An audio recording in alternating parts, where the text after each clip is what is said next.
Assalamualaikum warahmatullahi wabarakatuh. Baiklah murid-murid, kita sambung lagi pembelajaran PDPR kita pada hari ini. Mata pelajaran ibadat, tajuk hari ini sunat hayat. Baik, apa erti sunat hayat? Iaitu perkara sunat dalam solat sekiranya ditinggalkan tidak perlu melakukan sujud sahwi. Baik, sunat hayat ada terdapat 14 perkara.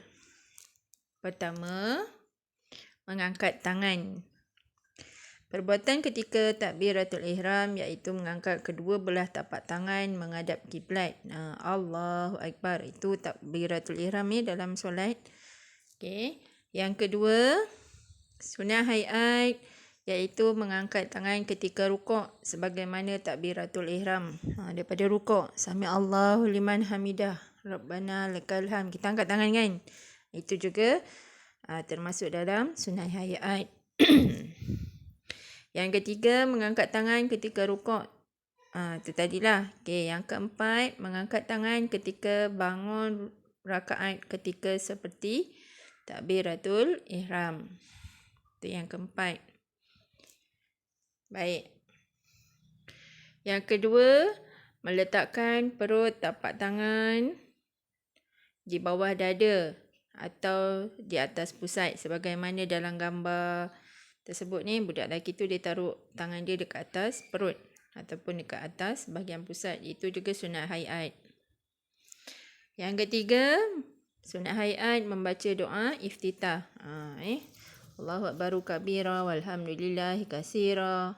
Tu sampai wa ana minal muslimin. Itu juga sunat hayat. Yang keempat, membaca ta'uz. Apa maksud ta'uz?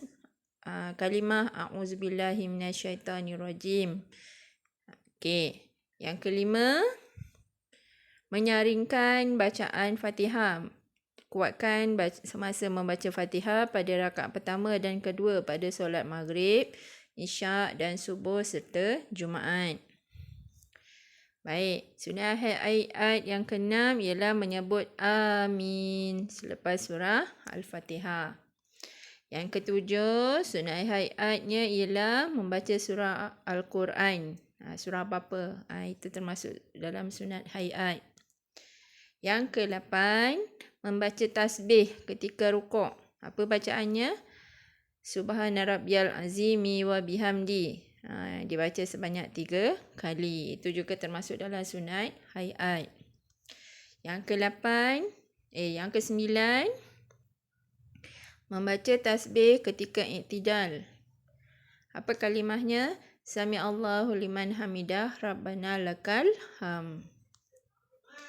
Yang ke-10, membaca tasbih ketika sujud. Apa bacaannya? Subhana rabbiyal a'la wa bihamdi sebanyak 3 kali. Yang ke-11, meletakkan kedua tangan di atas peha dan melepaskan semua jari selari dengan lutut. Sebagaimana dalam gambar tersebut lelaki tu. Dia letak tangan dia dekat atas peha. Yang ke-12, sunat hayat ialah duduk iftirash ketika tahiyat awal dan duduk antara dua sujud. Begitulah dalam gambar. Yang dinamakan duduk iftirash ataupun duduk ketika tahiyat awal ataupun duduk ketika di antara dua sujud. Yang ke-13, duduk tawarruk ketika tahiyat akhir. Bahagian punggung dekat atas lantai. Itulah sebagaimana dalam gambar. Itu namanya duduk tawarruk. Itu termasuk dalam sunat hayat. Dan yang ke-14, akhir sekali sunat hayat ialah memberi salam. Wallahu a'lam bishawab.